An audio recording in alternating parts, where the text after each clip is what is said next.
Guys आज के इस वीडियो में आप कुछ इंटरेस्टिंग वर्ड सीखेंगे जैसे boo, vilify, whiz, bone up, be a package, come prepared, heartfelt. मतलब आज के इस वीडियो में आप टोटल 21 वर्ड सीखेंगे। इनमें आपको कुछ फ्रेजल वर्ड्स भी देखने के लिए मिल जाएंगी। तो वीडियो बहुत ज़्यादा इंटरेस्टिंग होगी, वीडियो को लास्ट तक जरूर देखिएगा। तो चलिएगा इस फटाफट से वीडियो को स्टार्ट करते हैं। हमारा पहला एक वर्ड है बू। इसको आप एक वर्ब के रूप में यूज़ कर सकते हैं। इसका मतलब होता है कि किसी चीज़ को नापसंद करना या फिर किसी पर्सन को नापसंद करना, उसको धिक्कारना। People started booing and throwing things at him. लोगों ने उसे नापसंद करना शुरू कर दिया या फिर धिक्कारना शुरू कर दिया और चीज़ें उसकी तरफ फेंकनी शुरू कर दी। Next word is dwelling. इसको आप एक नाउन के रूप में यूज़ कर सकते हैं। इसका मतलब होता है निवास स्थान किसी का, मतलब किसी पर्सन का निवास गृह जहाँ पर वो रहता है। You are most welcome to my dwelling, मतलब मेरी ड्वेलिंग में या फिर मेरे निवास स्थान पर आपका बहुत बहुत स्वागत है।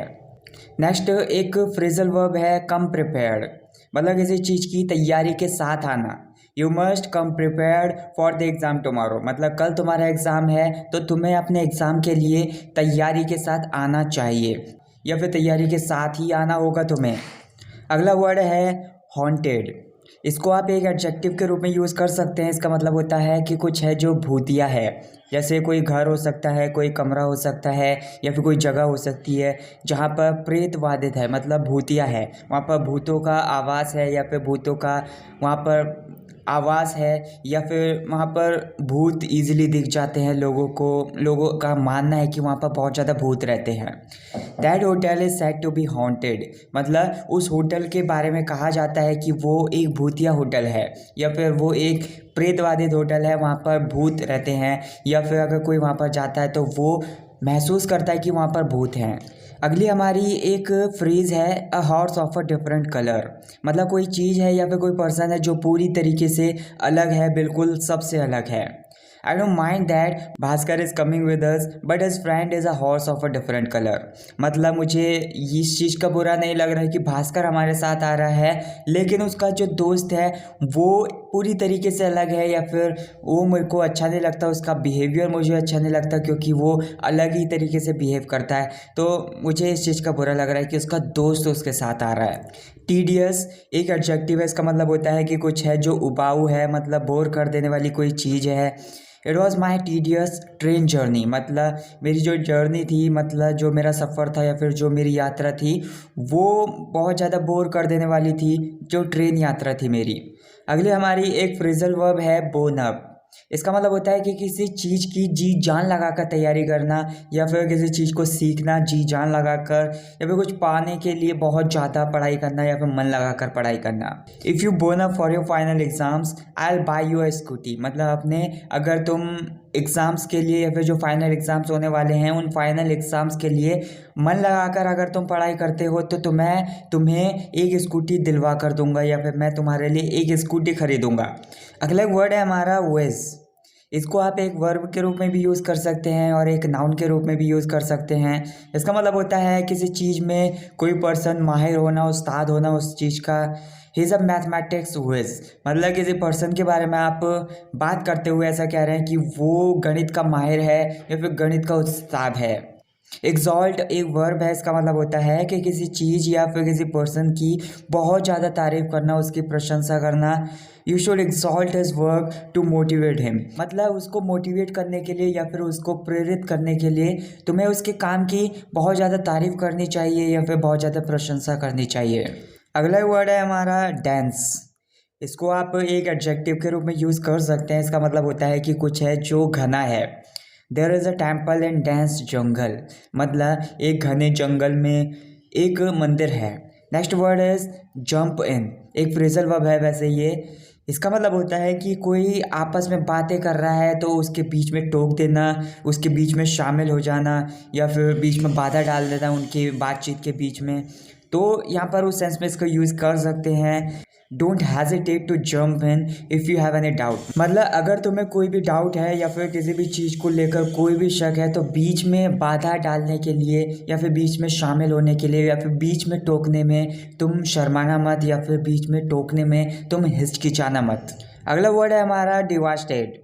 ये एक एडजेक्टिव है, इसका मतलब होता है कि कोई पर्सन है वो किसी चीज़ को लेकर बहुत ज़्यादा हैरान है या फिर बहुत ज़्यादा परेशान है। I was devastated after hearing the news of Gautam Adani, मतलब गौतम अडानी की न्यूज़ सुनने के बाद मैं सच में बहुत ज़्यादा हैरान था। Next word is vilify. ये एक वर्ब है, इसका मतलब होता है कि किसी को बदनाम करना या फिर किसी की निंदा करना। Don't try to vilify my reputation, मतलब मेरी इज्जत को बदनाम करने की कोशिश मत करो या फिर मेरी इज्जत की निंदा करने की कोशिश मत करो।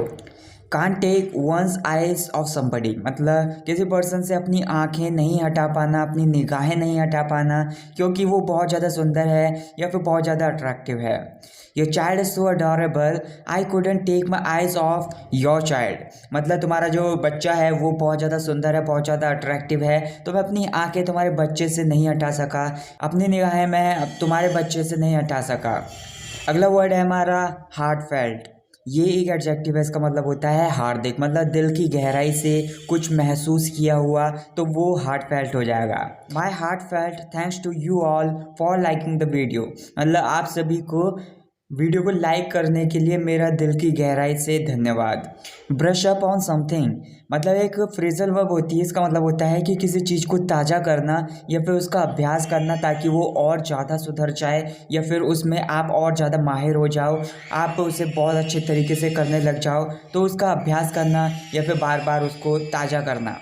To speak advanced English you need to brush up on phrasal verbs, मतलब एडवांस्ड इंग्लिश को बोलने के लिए तुम्हें अपनी फ्रेजल वर्ब्स को सुधारना होगा या फिर फ्रेजल वर्ब्स को ताज़ा करना होगा या फिर फ्रेजल वर्ब्स का अभ्यास करने की ज़रूरत है।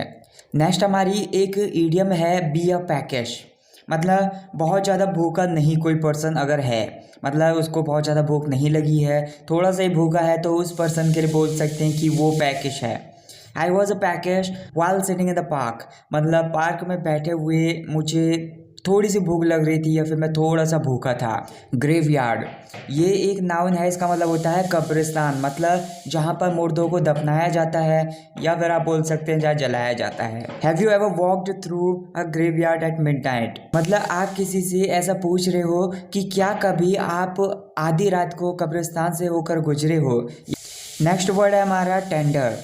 ये एक एडजेक्टिव है, इसका मतलब होता है मतलब कोमलता से या फिर प्यार से या फिर मतलब कुछ किया जाता है या फिर कुछ कहा जाता है, तो उस टाइम पर बोल सकते हैं। When she asked me for help, her voice was tender, मतलब जब उसने मुझसे मदद मांगी तो उस टाइम पर उसकी जो आवाज़ थी वो बहुत ज़्यादा कोमलता भरी थी या फिर प्यार से उसने मुझसे मदद मांगी। अगला वर्ड है हमारा डिस्टिंक्टली, मतलब ये एक एडवर्ब है, इसका मतलब होता है साफ साफ, बिल्कुल clearly. Try to speak more distinctly, मतलब और ज़्यादा साफ साफ बोलने की कोशिश करो या फिर और ज़्यादा साफ साफ या फिर क्लियर बोलने की कोशिश करो। नेक्स्ट वर्ड है हमारा लिम्प। ये एक वर्ब है, इसका मतलब होता है लंगड़ाना या फिर आप बोल सकते हैं लंगड़ा लंगड़ा कर चलना। He was limping after injury, मतलब इंजरी के बाद या फिर चोट लगने के बाद वो लंगड़ा कर चल रहा था या फिर लंगड़ा लंगड़ा कर चल रहा था। So that's it guys for this video. Guys अगर आपने ये वीडियो यहाँ तक देख ली है तो मैं चाहता हूँ कि आप कॉमेंट्स में 5 to 5 टाइप करके मुझे कमेंट करके बताइए, और आपके सामने कुछ वर्ड्स हैं उनके ऊपर अपने खुद के एक एक सेंटेंस बनाकर मुझे कमेंट करके बताना। अगर आपको ये वीडियो पसंद आई है तो वीडियो को ज़्यादा से ज़्यादा लाइक करना, ज़्यादा से ज़्यादा शेयर करना, चैनल को सब्सक्राइब करना ना भूलें। Thank you so much for watching this video. I will catch you in the next video. Take care.